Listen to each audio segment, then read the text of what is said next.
Hey, what's up guys? A new evil Elixir Golem deck expanded its reign of terror to rank number 3 in the world. When you focus on stacking Elixir collectors, that advantage will allow you to get more Night Witches and Royal recruits, which will make for a happy and well-fed Skeleton King. When you're up Elixir with a Skeleton King and Night Witch behind an Elixir Golem that's raged up, there's almost nothing worse for the opponent. They might feel like they have a curse when the Royal recruits come charging through and the Fly Machine locks on a tower too. The Rage and Arrows remove distractions for the charging recruits and the destructive Flying Machine. One of the main downsides of running Elixir Golem is you give your opponent a ton of Elixir. For years, Elixir Golem has been hated as one of the worst cards in the game, but after it got multiple buffs and evolutions came into the game, it is completely switched up. It's a weird world to see Elixir Golem come from the trash all the way to the top of the game. It's time to evolve our Elixir Golem efficiency with this totally toxic deck and assert dominance. Lots of love to everyone that's using creator code SirTag to make all the daily videos possible. Hey, we got a game against Daenerys. Is this the person from Game of Thrones, or am I just completely misreading the name? Anyway, he's gonna go in for a Barbarians in the back and give us a little bit of love. You know what? I'm gonna start spamming you with Firecracker counters if you drop a Firecracker anytime. After seeing that emote, I'm ready to go and counter your cards, bro. So I'm gonna drop a Skeleton King as well. Oh no, that's not a fun card to play against. When we have Royal recruits and they're not evolved, they can't immediately get onto the bowler. One good thing that we have is the Electro Wizard is gonna be pretty far away, and we might be able to snipe that with a Fly Machine. And the Electro Wizard's range isn't that good, so I'm just gonna walk away from the Fly Machine, casually have to walk to the other side. Oh wait, what? No, this is awful. Wait, never mind. Huh? What happened here? The Electro Wizard died? I don't even understand. That was one of the weirdest interactions.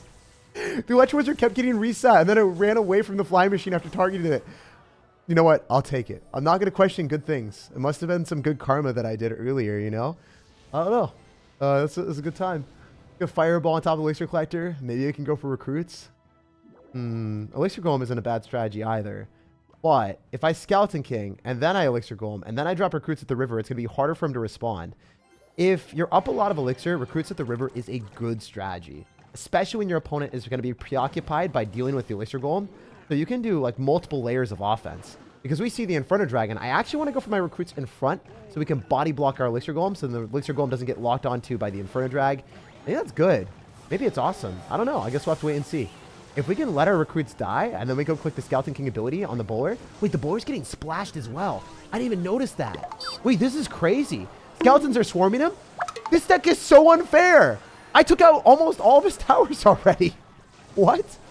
And my push didn't even stop yet. This is awesome. All right, let's go for a Fly Machine, and then...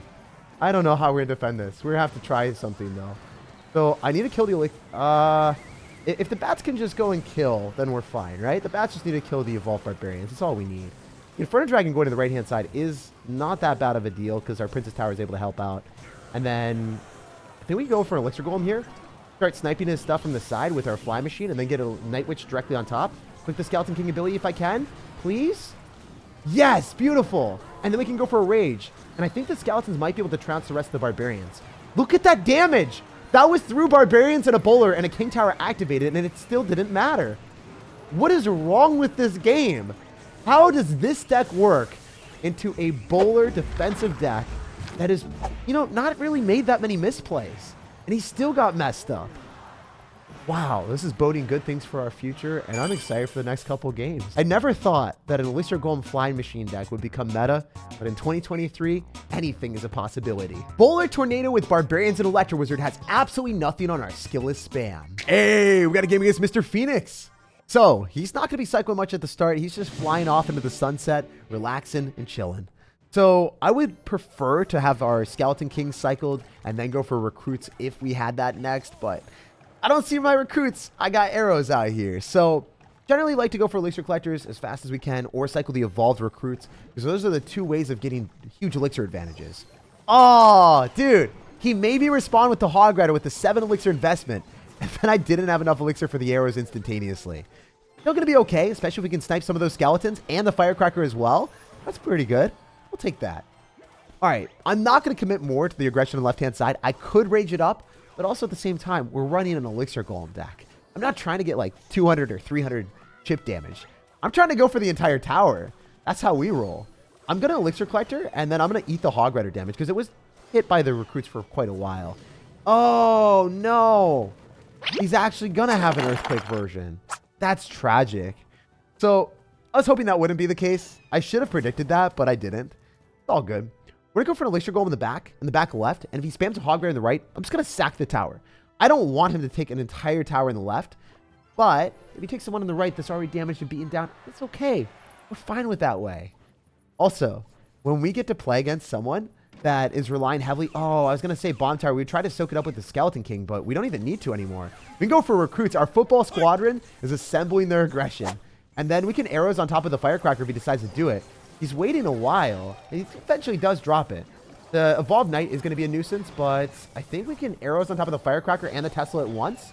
And then we can test our luck with the Skeleton King ability. Does it activate King Tower? Most likely. But is it worth it? I think so too. What side do we rage? Wow, we're going to take the entire tower with the Night Witch. Built different, my dudes. This is disgusting.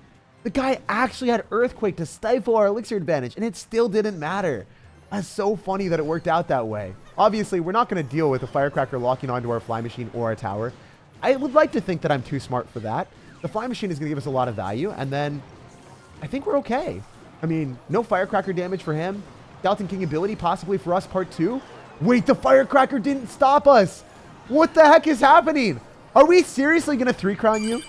Oh, that just felt so dirty. You didn't even take a single tower. And you had Earthquake to stop our Elixir Collector. And you still weren't able to stop our spam despite having even Elixir or more Elixir than us the entire time. The cost efficiency that you get with this toxic Elixir Golem deck just feels utterly unbelievable. XY, yo, he's going to have a lot of goblins in the banner.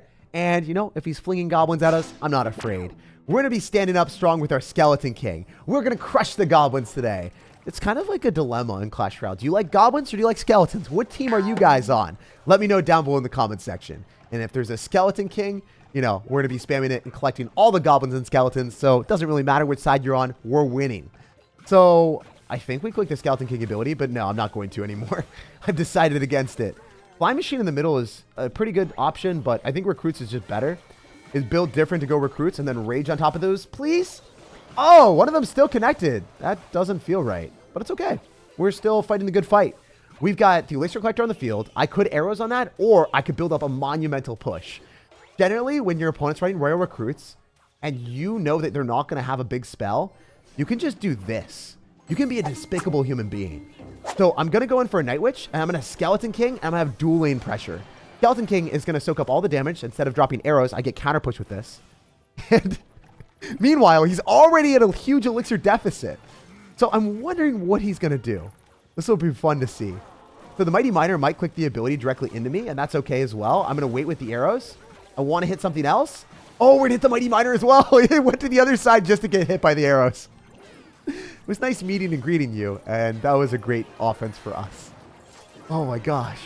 So, if I can unveil the Recruit's evolution after he fireballs, now he has to not die to the Recruit's evolution while not being able to fireball the Elixir Collector. This might be mission impossible for my man. I wonder what he's going to do. Oh, he's going to go for his own Recruits. So I have to defend this. I was laughing for a second, but I don't think I can laugh anymore. Our tower on the right could be forfeit. So I'm going to go in for the Skeleton King here, and then I'm going to go for a Rage as well just to splash that down. I'm going to eat all the wall breakers damage because it's totally fine for me.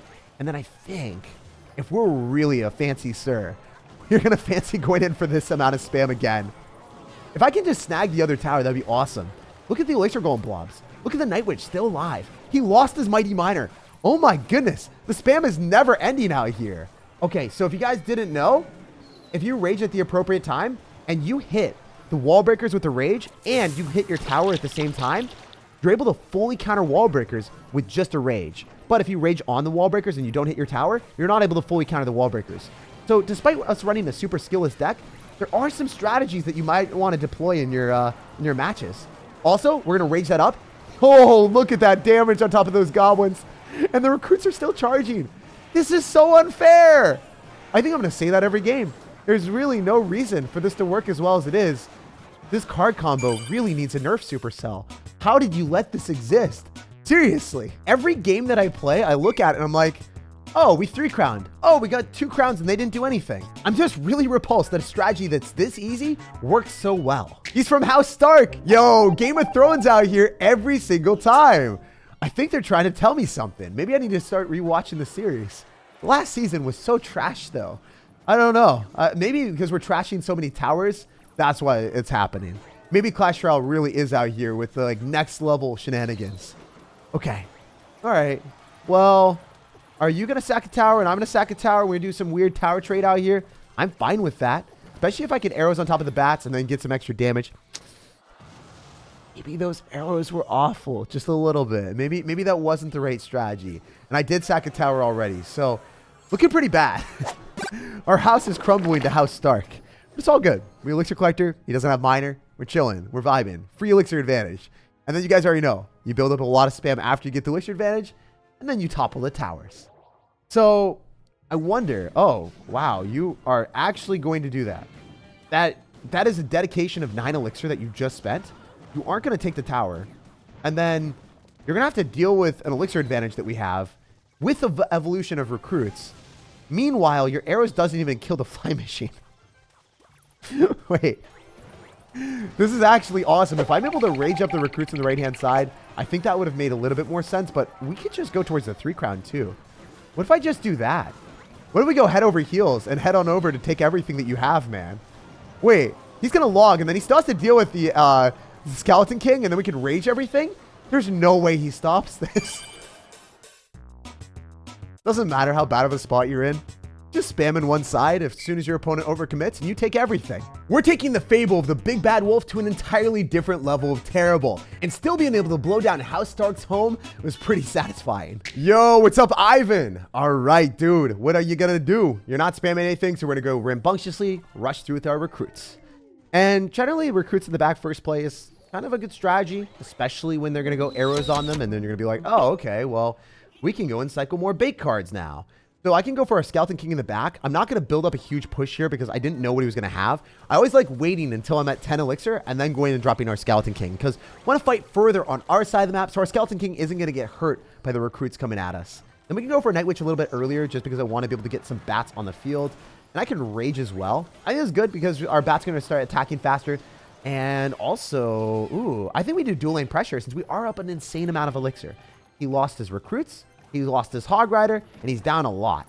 So let's go click the Skeleton King ability right now. Go for our Fly Machine, dangle it off to the right-hand side. Oh, wait, I don't think he's ready for this. It's got arrows again, but then the Fly Machine locks on a tower, and the Elixir Golem is still tanking for everything. Those were great goblins, though, so I got to give him the well played. Did not expect him to play that well. I thought he was going to crumble under the pressure, but he was able to, you know, change himself into a diamond defense. And it worked out. It worked out. We can go for recruits. We could also, yeah, I was just going to say, like, Elixir Collectoring until he goes in for the Hog Rider is really risky. So it's not a preferred strategy. If he can't punish us with the Hog Rider, then we'll go Elixir Collector 9 times out of 10. But this might be one of those moments that we don't want to do it either.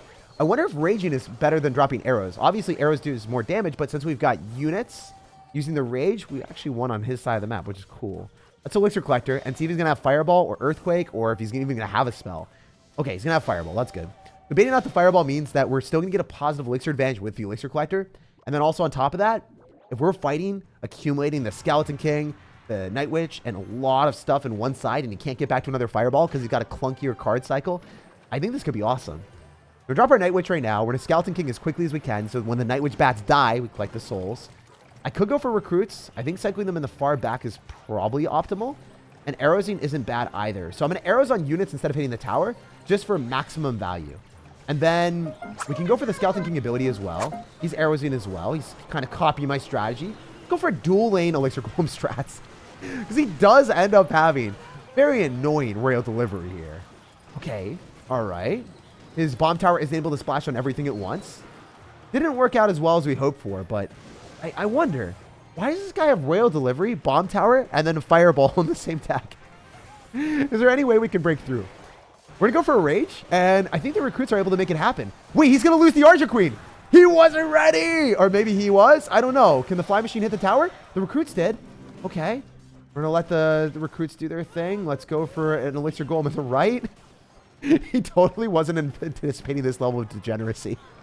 He's like, Jake, why wouldn't you go in the tower that you've already damaged? But it doesn't make sense for us to do that.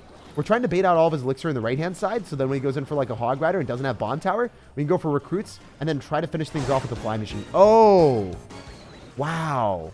It seems like you had the same plan as me. Do all recruits players think alike, just spamming it at the river instinctively? It shows a lot about our intelligence. Feels bad, man. Feels bad to be exposed like that, but at least I had a friend that got exposed with me. All right, so Skeleton King ability, and then go for Rage. It doesn't matter how low elixir I'm at, right? As long as the skeletons lock on the tower, that's all we need. Yes, sir! Breaking through a bomb tower, royal delivery, and an Archer Queen with Fireball. That should never be humanly possible. But this Elixir Golem deck breaks barriers of brokenness. And hopefully our opponent didn't break his phone. And you gotta love the luck, getting us all the way up to 9,999 in the world, the luckiest numbers. Yo, Carson finished 216 in the world. And you know, if we're in a car competition, we're gonna be flexing how fast the recruits zoom all over the arena. They're gonna speed race everywhere, sir. They're gonna be charging towards your towers, and you better cower. So it's not really working out because the dude is kind of sort of cycling range cards that are killing my recruits. And then he's going to have a Mega Knight. Wait, I think this is actually extremely good for us. If we match into Mega Knight, I don't think it's a good card for him to be playing right now into our cards. Skeleton King's able to splash on everything. If the Skeleton King survives, please work. Yes! We've got an entire Skeleton King coming at our opponent. We can drop the ability. Yes, he missed the zap. He tried to mess up my ability. He has no ability to defend. Doesn't matter if you're a top 200 player. You're getting trounced. You're getting deleted and yeeted from the game in seconds. Oh my gosh. Imagine. Could not be me being a top 200 player and losing before overtime when you know, like, you just play against Elixir Golem and lose. I told you, we're going to speed race and flex our recruits. We didn't even get to flex them. The man didn't unlock the luxury of seeing our final form. He got decisively demolished by our first push. And maybe after this video, Clash Royale will be pushed in the right direction to finally nerf this overpowered strategy. Because be honest with me in the comment section, you've probably never seen something this unfair. Like if you enjoyed, subscribe for more daily videos, and have an incredible rest for your day.